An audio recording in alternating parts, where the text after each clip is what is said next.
Okay, to remove a Ninebot Mini Pro tyre, or any Ninebot Mini tyre, you need to remove the plastic hub cap that sits on here until you expose the rim.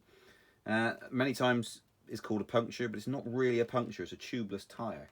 And what happens is if you ride it around under pressure, it just squishes and the beading breaks, and what happens is the air just leaks out, and so it just goes completely flat. Now if that's run completely flat, it can damage the beading and then it doesn't seal again. So you need to replace the tyre. So to avoid this, regularly check that you're keeping them up to pressure. So what you need is 2 stonking tyre levers like that, because these are tough little ones. And you need to work your way around, break that beading if it hasn't already, right off the beading, and then you can get the lever in. Try and protect the rim as much as you can, so don't use huge excessive force on these, and try and work it out over time rather than rush it. So you can just push down into it to actually try and break it off the bead like that. Make sure it's off all the way around. And what you're going to do is you're going to lift it up and over.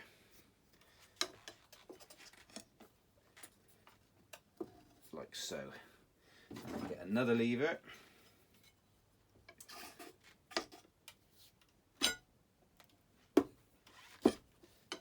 And you'll keep working. As you see, it will mark the rim. There's not a lot you can do about that. But if you bring that up and over it, up and over, it won't take many times until you've actually got it off. And eventually, you'll be able to do it by hand.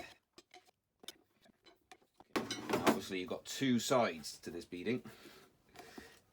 You got this one here, which is sat around the beading on this side of the motor, and you got the other side.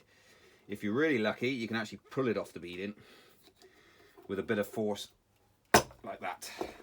If you can't, then you need to use the tie levers again, but getting the second one off tends to be a lot easier. But you can see here, this is a great example of how this has been run flat for long periods of time.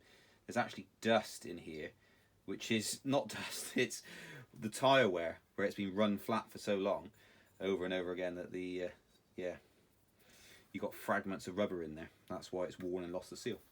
So maintenance is key on these, keeping the tyre up, if you've got issues with it going down a lot. Now, I recommend giving it a good clean. Actually, what I'll do is I'll spray the whole thing. You can use WD-40, GT85, whatever. Give it a good clean out. But not only that, the GT85, you'll see some tyre places using soap. And what it does, it helps it pop it over the beading. So this is your beading here on the inside. And it gets the tyre up and over that when you start to inflate it. So I just clean it down, make sure it's all nice inside, and then you're more likely to get a good seal then. But if you leave it lubricated, putting that tyre on, inflating it, etc., etc., will be a lot easier. So to get your new tyre, link in the description below. But I say, if you maintain it, keeping the pressure up, the likelihood of damaging them is a lot less, and you can keep the tyre for a lot longer.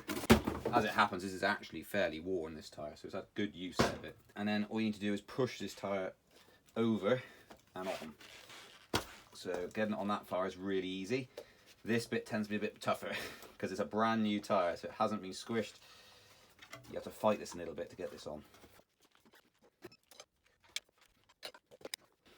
Right, and with that on, you just try and make sure that it looks as level as possible, so all the numbers are aligned onto the rim correctly. And let me show you now what you need to do when you inflate. Okay, so this is the new tyre on. If I try and demonstrate now, you're just trying to inflate it, it's not on the beading. In fact, that one is. So that's quite good. You got lucky there. So we just double check it to make sure all looks okay, and it actually does look okay.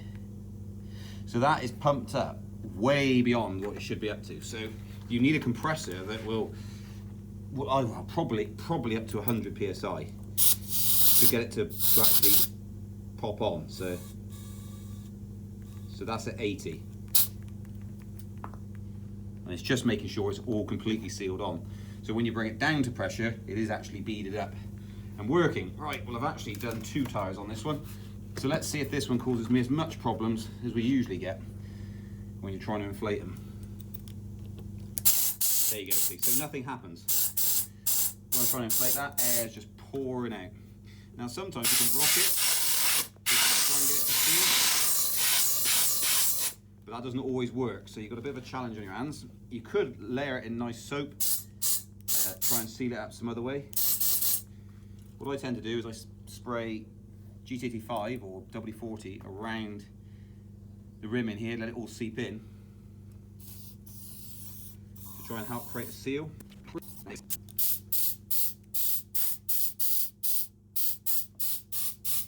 It takes quite a lot of work sometimes. You can see the first one we got real lucky.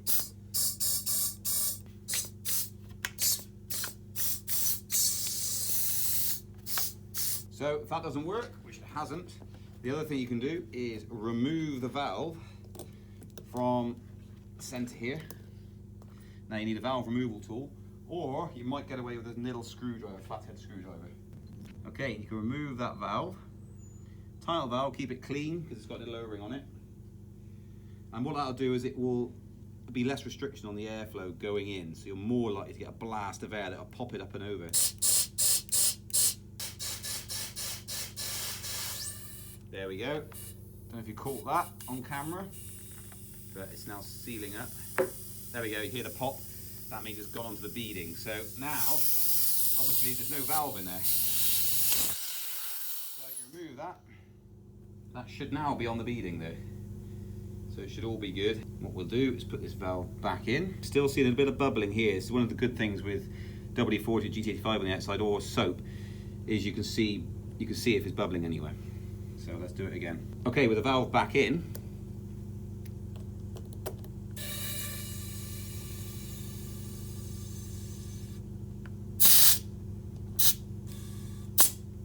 so that is now pumped up really tight.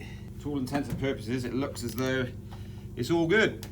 And the tyre looks all level on the rim. So let me show you that. So you can see here that this line goes, it's all the way around, it's symmetrical, so it actually sits perfectly on the rim. That's what you're looking for. If it's twisted, it's hidden under here, you need to undo it again and to try again and again and again until you get it sealed. But that's done. They are a little bit difficult, to be fair, but it's doable. Tyre levers and a good compressor's putting out real high PSI. So, you know, 60 to 80 at least, I would have said, to get these to seal real quick for less hassle. But there you go, done.